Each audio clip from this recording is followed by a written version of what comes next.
ساری زندگی جس نے کھلایا پلایا, آنکھ بند ہونے کے بعد 2 4 5 دن بپا یاد آتا ہے, اس کے بعد اس میت والے گھر میں دیگیں چل رہی ہوتی ہیں, ڈڑنگ ڈڑنگ دیگوں کی آوازیں آ رہی ہوتی ہیں, ابے بوٹی ڈال کے لائے, کیا لے کر آیا یار تو. وہ میت کے وارثین بول رہے ہوتے ہیں. بیوہ اس دن ایسا روتی ہے جس دن شوہر مرتا ہے, ایسا لگتا ہے کہ اب تو یہ اس کے ساتھ والی خبر بنوا رہی ہے اپنے لیے. 3 4 دن کے بعد عورتیں بڑی ہوشیار ہوتی ہیں, پتہ ہے آپ کو, روتے ہوئے بھی ایک دوسرے کے دوپٹے چیک کر رہی ہوتی ہیں. وہ کپڑوں کے معاملے میں ایک عورت کے میت ہوئی نا, وہ رو رہی ہے. میت میں جو عورتیں آتی ہیں نا, روتے روتے ساڑیاں دوپٹے چیک کر رہی ہوتی ہیں, ایک دوسرے کے باتیں کر رئی ہوتی ہیں. ایک میاں کا انتقال ہو گیا, عورتیں یہ اسٹائل ہوتا ہے, باتیں روتے ہوتے, ہائے منع کے ابا دنیا سے چلے گئے, ہائے ہائے بہت افسوس, بہن یہ دوپٹہ کہاں سے لیا تم نے, ہائے ہائے ہائے ہائے بہت افسوس ہوا. تو وہ روتے روتے بتا رہی ہوتی ہے, ہائے ہائے بہت اچھے تھے میرے میاں, بولٹن مارکیٹ سے خریدا تھا, ہائے ہائے ہائے ہائے. پھر وہ بتا رہی, ہاں وہاں ذرا سستا مل جاتا ہے, میں حیدری تھوڑی مہنگی پڑتی ہے. ان کے رونے بھی ساتھ ساتھ چل رہے ہوتے ہیں, اور دوپٹوں کے پروگرام بھی, چوڑیاں بھی دیکھ رہی ہوتی ہیں, اور رشتے بھی ہو رہے ہیں. میت میں دیکھ رہے ہوتے ہیں, وہ لڑکی بیٹھی بھی ہے وہاں, وہ پتہ نہیں میت کی کون ہے, اب کماری ہے, اچھا بہن میں اپنے بچے کے لیے بات کروں گی, ابھی تو ذرا پروگرام چل رہا ہے, بعد میں 3 4 دن بعد بات. خواتین کو نا چپ کرانا دنیا کا سب سے مشکل کام. روتے روتے ساری باتیں, ان کی ضروری جتنی باتیں وہ ساری ہو رہی ہو, غیبتیں بھی چل رہی ہوتی ہیں, غیبتیں بھی چل رہی ہوتی ہیں, منع کے ابا کی تعریفیں بھی چل رہی ہوتی ہیں, برائیاں بھی, کہ منع کے ابا اتنے اچھے تھے, آج تک کسی عورت کو انہوں نے نگاہ بھر کے نہیں دیکھا, جب بھی دیکھا ٹک ٹکی باندھ کے دیکھا انہوں نے, کبھی ان میں اتنی ہمت نہیں ہوئی کہ کھلی آنکھوں سے دیکھ سکیں.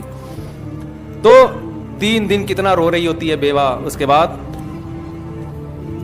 کچھ بھی نہیں, کوئی یاد ہی نہیں رکھتا. بچے بھاگ گئے, آپ کیا سوچو گے, یار دنیا کیا ہے, مسافر خانہ ہے, دنیا کیا ہے, مسافر خانہ. تو ویسے بھی یار قبر میں, اس سے تو پھر بھی بہتر ہو قبر کے اندر تو نہیں ہو نا, قبر کے اندر تو نہیں ہو نا, قبر کے باہر ہی ہوں, کوئی بات نہیں, دوبارہ سے نئی زندگی کا آغاز کریں گے, کیا ہے, یہی بات سمجھ. پھر کیا ہوگا, جب گھر بک جائے گا تو سوؤں گا کہاں, تو فٹ پاتھ پہ جا کے دیکھو کتنے لوگ خراٹے لے کے سو رہے, انہی کے ساتھ ایک ٹھیا اپنا بھی لگا لینا.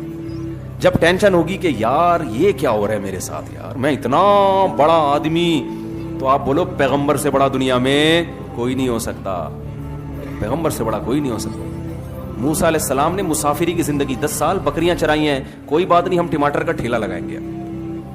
جب لوگ بے عزتی کا تانا دیں گے, ابے تو اتنی بڑی فیکٹری کا مالک تھا, تو ٹماٹر بیچ رہا ہے, شیم شیم, اس کو بولو کوئی بات نہیں, تو بھی تھوڑے دنوں میں قبر کے اندر, اور میں بھی تھوڑے دنوں میں قبر کے اندر, پھر وہاں ایک دوسرے پہ لام تان کریں گے. ٹھیک ہے. ٹینشن وہ لیتا ہے جو دنیا کو مسافر خانہ نہیں سمجھتا, اور ہم سب نہیں سمجھتے, ہم پاگل ہیں, بے وقوف ہیں, 1 نمبر کے بے وقوف ہیں. آپ جن کو عقل مند سمجھتے ہو نا, بڑے بڑے پڑھے لکھے, اللہ کی نظر میں یہ سب سے بڑے بے وقوف ہیں. جو آدمی دنیا سے محبت کرتا ہے, پراپرٹی سے, دولت سے, پیسے سے, دیکھو پراپرٹی رکھنا منع نہیں ہے, صحابہ میں بعض بڑے کروڑ پتی تھے, دل لگانا منع ہے. اب پتہ کیسے چلے گا کہ علماء اس کو کہتے ہیں کہ دولت جیب میں رکھو, دل کے اندر نہیں رکھو.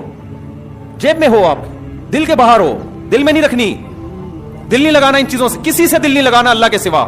جانا کس کے پاس ہے, اللہ کے پاس. جس کے پاس جانا ہے, اللہ کہتا ہے وَلَقَدْ جِئْتُمُونَا فُرَادَا كَمَا خَلَقْنَاكُمْ أَوَّلَ مَرَّةٍ, اکیلا بنایا تھا ماں کے پیٹ میں پہلی مرتبہ, اسی طرح ہمارے پاس بھی کس طرح ہوگے, اکیلے آؤ گے. قبر میں 100 آدمیوں کی قبر بھی ایک ساتھ بنا دو نا, پھر بھی ہوتے وہ اکیلے اکیلے ہی ہیں, اکٹھے نہیں ہوتے وہ, ان کی تھوڑی آپس میں کنورسیشن ہوتی ہے. ورنہ تو سب میاں بیوی ایک ہی قبر میں دفن ہوتے ہیں کہ یار چلو وہاں بھی تھے تو ادھر بھی, ان کو پتا ہے اس کو وہاں دفناؤ یا اس کے ساتھ دفنا دو, اب ان کا آپس میں کوئی لنک نہیں ہے. وہ کوئی پڑا ہوا ہے, جدھر جس رخ پہ میت کو لٹاؤ نا, 1000 سال کے بعد بھی یہ نہیں کہ میری بیگم اس کروٹ پہ تو چلو میں تھوڑی سی کروٹ ہی چینج کر لوں. کبھی دیکھا آپ نے, یار ساتھ والے قبرستان میں سنا ہے کوئی اچھی سی میت آئی ہے, تھوڑا سا ہیلو ہائی کر لیں جا کے, جدھر لٹا کے چلے گئے ایسا لیٹتا ہے آدمی کہ پولیس بھی اس کو نہیں اٹھا سکتی.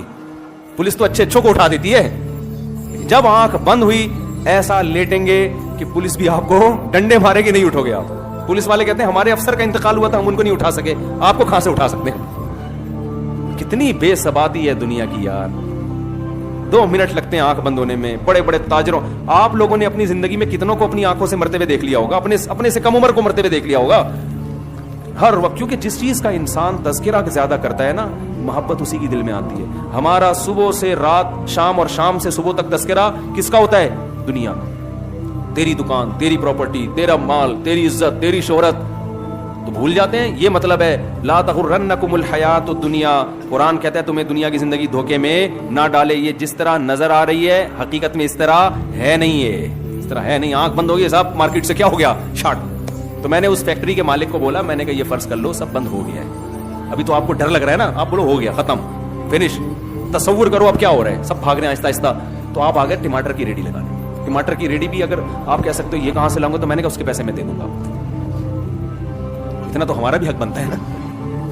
یہ ہو ہی جاتا ہے, غریب سے غریب آدمی کو بھی ریڈی کرائے پہ بھی مل جاتی ہے. میں نے کہا کرائے پہ ریڈی لینا, اس میں کیا بیچنا, ٹماٹر بیچنا. عام ٹماٹر والا ذرا بیچارہ دھوتی پہن کے, آپ 3 پیس سوٹ اور ٹائی میں, کیونکہ وہ کپڑے آپ کے آفس جو جاتے تھے وہ رکھے ہوئے ہوں گے, وہ پہن کے آپ کیا بیچو گے, ٹماٹر. اور جب کوئی تانا دے تو کوئی بے عزتی کی بات نہیں ہے. بولے بھائی جو بڑے بڑے قارون جب قبر نیچے چلا گیا, فرعون نیچے چلا گیا, جو تانا آج جتنے لوگ دنیا میں بیٹھے ہیں جو آپ کو آر دلا رہے ہیں, تھوڑے دنوں میں نہ آر دلانے والا کوئی رہے گا, نہ عزت کرنے والا اور نہ ذلت کرنے والا. فوکس عمل کو کرو, عمل کو فوکس کرو کہ خدا مجھ سے ناراض نہ ہو جائے. اگر آپ کا عمل ٹھیک ہے, سونے کے نوالے کھا رہے ہو پھر بھی جنت میں, اور قحط پڑ رہا ہے گھر کے اندر, 40 دن روٹی نہیں مل رہی پھر بھی جنت میں. اور اگر عمل صحیح نہیں ہے تو میرے بھائی سونے کے نوالے بھی کھا لو گے, آخرت میں لٹکے ہوئے ہوگے. آپ قارون سے زیادہ دولت نہیں کما سکتے. یہ اللہ کا پیغام ہے جو اللہ پیغمبروں کے ذریعے اپنے بندوں کو دے رہا ہے. کامیاب وہ ہے جو نظر کی حفاظت کرتا ہے. جو انٹرنیٹ پر فحش فلمیں دیکھتا ہے وہ کامیاب نہیں ہے, وہ ناکام ہے. فمن زحزح عن النار, قرآن کہہ رہا ہے جس کو جہنم کی آگ سے بچا لیا میں نے, وادخل الجنہ, اور جنت میں داخل کر دیا, فقد فاز, وہ ہے کامیاب. یہ کامیابی نہیں ہے جو آپ کو اور مجھے نظر آ رہی ہے. کامیاب وہ ہے جو انٹرنیٹ پر بیہودہ فلمیں نہیں دیکھتا, اگر دیکھی ہو تو توبہ کرتا ہے, بزرگوں سے رابطہ کرتا ہے, مجھ سے یہ بیماری چھڑواؤ, کس طریقے سے میں بچوں. کامیاب وہ ہے جو نظر کی حفاظت کرتا ہے. اللہ ابھی جو میں نے قرآن